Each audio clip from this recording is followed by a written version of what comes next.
Wisconsin's race for governor expected to intensify, with tomorrow marking just 5 weeks until the August primary.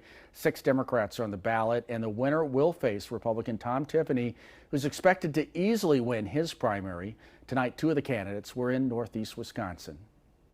Hosting a tavern-style meet and greet, Tom Tiffany met with supporters in Manitowoc with a message of tax cuts and less government. He hopes will be a winning message for voters come November. But as Tiffany introduces himself across the state, he's also keeping an eye on the Democratic primary. I mean, when you take a look what the opposition is talking about, and all the candidates on the other side, they're saying the same thing, which is basically socialism.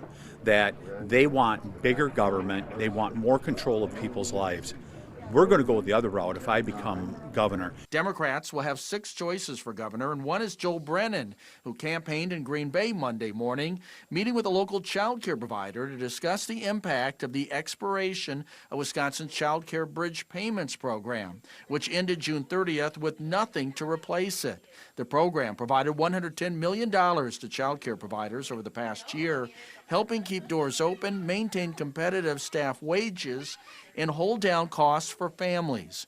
Brennan says the next governor needs to find a long-term solution. The immediate thing we need to do is to put some emergency resources back into child care, because the state's money over the last year, the state has been providing some resources. Those funds ran out on July 1st. So I would provide some emergency support on day one for child care providers, and then in our first budget we would find a longer-term solution.